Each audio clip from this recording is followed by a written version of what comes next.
Ladies and gentlemen, welcome to Legion Talk episode number 77. Now, what we're going to be taking a look at is, oh no, Twitter and the media are at it again against Gina Carano. That's right. They are taking shots at Gina Carano again. Because it's not like that, there was an incident at ASU that would probably be drastically more important. No, there's still people on Twitter who are going nuts, but have yet to say anything about what happened at ASU. That's really super weird, right? Right? Like actual racism compared to somebody who has, I guess a Hollywood celebrity. She's not. I wouldn't really say she's a Hollywood celebrity, but she is a celebrity because Hollywood shuns her. So she's just a celebrity and a good person. But without any before I go any further, obviously you can see my new title screen here.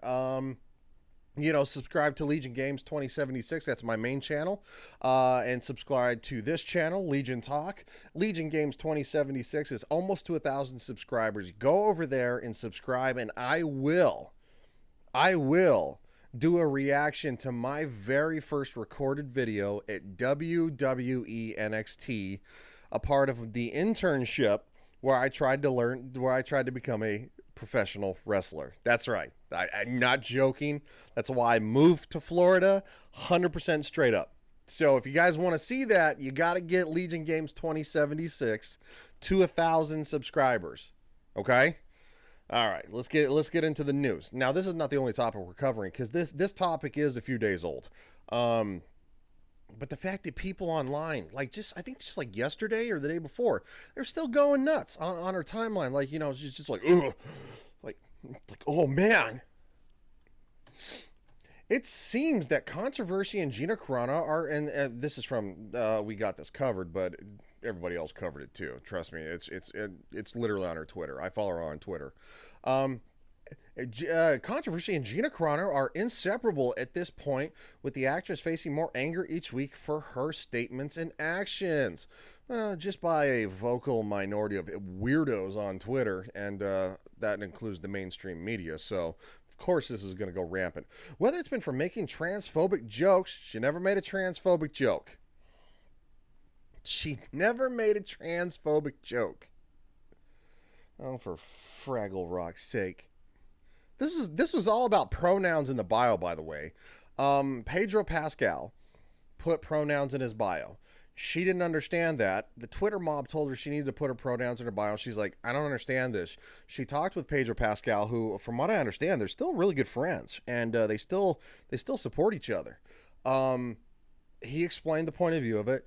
She understood, but she said that it wasn't for her because that didn't reflect how she felt. She's just herself. Twitter got mad, so then and kind of went aggressive towards her. Of course, as Twitter always does, because it's full of vile weirdos. Me included. I'm a weirdo. Maybe not vile, but just weird.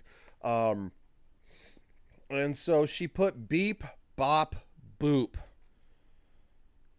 as her pronouns. Beep, bop, boop. It's like a Star Wars reference, because the droids, beep, bop, boop. That's not controversial, and it's not a transphobic joke. Or being against vaccine mandates. Yeah? It's called freedom, jerks. The U.S. Constitution, you can't force anybody to do anything with their body. And no offense, COVID is not polio. She seems to attract a lot of outrage. Yeah, because people are losers who can't get over it. Now Carano's at it again, with many angry about one of her latest tweets. I think she does this now just to piss people off, which I kind of support, because if you're this easily mad about something, then you need to get a life. In the post in question compares COVID-19 to HIV in a way that many people are pointing out as absurd and apples to oranges comparison. Yeah, somebody literally said apples to oranges. Imagine it's 1981, long time ago, I wasn't even born then, and the government mandated that all LGBTQ people HIV was very prominent in the HIV community drastically. It was an epidemic for the LGBTQ community. People have to show papers proving they aren't HIV positive, or they won't be allowed on planes, into concerts, or dine at restaurants. The reason that she made this comparison, and people are too stupid to understand, is that Dr. Anthony Fauci, the savior of us all, Dr. Anthony Fauci, they didn't know how HIV was transmitted. They didn't know if it was, if you could catch it from, swapping spit, or if it's by, intercourse of any kind, or if it was aerosolized, or if it was by touch, or if it was, the virus could be, left on a countertop. They didn't know. Kind of like when COVID first started. We didn't know what the heck was going on. Now, we have better technology now, but imagine that a minority community like the LGBTQ was targeted by the federal government to have to show all this stuff. That's the comparison. That's the comparison she's making. HIV still has a higher mortality rate over history than COVID does. Now, I know that COVID is more easily spread, but at the same time, though, HIV has a higher mortality rate. COVID-19, at its highest mortality rate, is about 5 to 6% for the most at-risk elderly. 5 to 6%. For normal people, it's less than 1%. For normal people, it's less than 1%. That's the comparison she was making, but of course, Twitter lost its mind. One of the many issues brought up by the tweet that is something like this actually happened. The U.S. HIV travel ban lasted for over 20 years and finally ended in 2010. That was never really enforced, guys. Let's be honest. In fact, 48 countries still even have travel restrictions based on HIV positive status, including Australia, Israel, and Egypt. Yeah. Still going to be super hard to prove, dudes. You know why? Because HIV people aren't told that they need to carry around a little card that says, yeah. If they want to lie, they can lie. California actually went for a law to where HIV positive people don't have to identify themselves to their intimate partners. That almost passed. It didn't pass, but it got close to passing. That's psycho.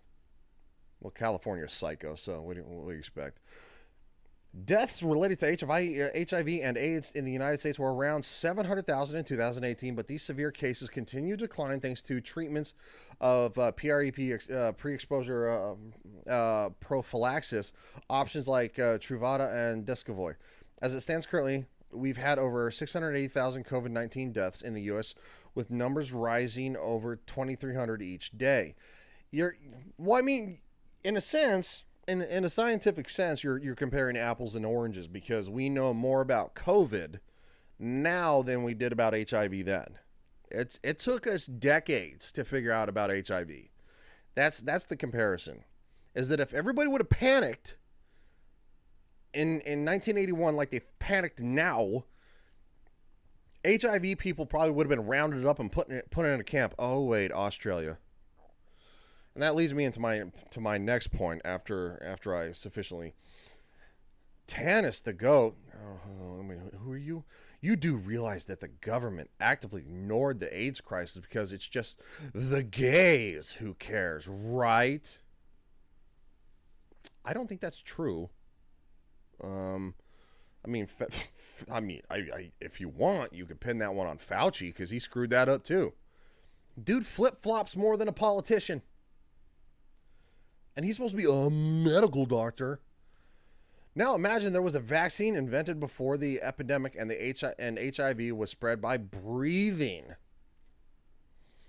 They thought it was spread by breathing at one point in 1981. What the hell are you talking about?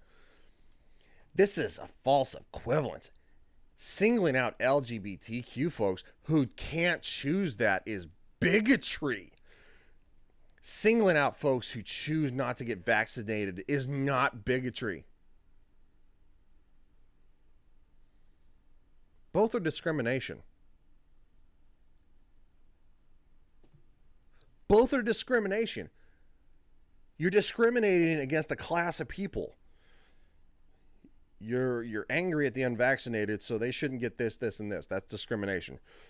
You're fearful of HIV positive folks, so they can't get this, this, and this. That's discrimination.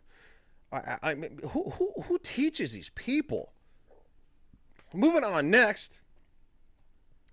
Australia is in a downpour. Look. Cowboys and Indians. Cowboys and Indians. Australia, yeah. You don't have your mask on. Uh-oh, we're going to get the old ladies. Like, what is wrong with you people? Are you kidding me?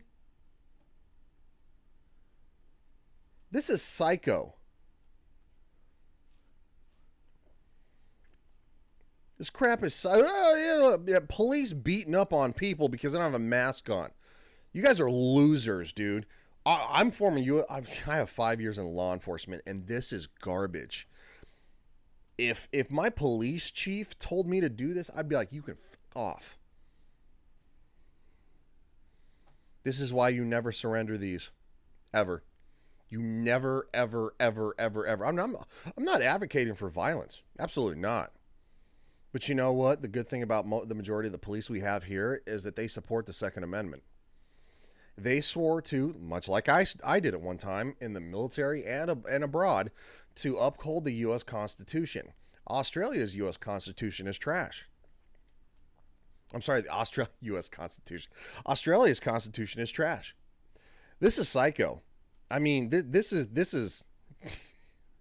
Imagine if U.S. police would have did this during my freedom riots last summer. Oh man, I mean there'd have been a lot less protesters. I'll tell you that much. Like what is going on?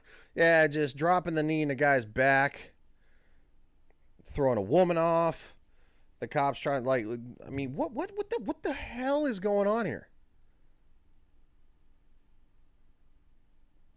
I don't ever want to hear another person ever in this country say that U.S. police officers are monsters, that they're racist and they're out there killing people and they're on a power trip. I don't want to hear it because Australia has gone nuts. Australia has gone freaking nuts. Subscribe to both of my channels that I'm working on right now. More to come on, for both of them. And if you want to see that wrestling video, the very first one, I'm gonna reveal it. You just gotta go subscribe to Legion Games 2076. Get me over 1,000. Let's do it, guys. Let's get on the hype train. I appreciate y'all. I'll talk to you again real soon. See ya.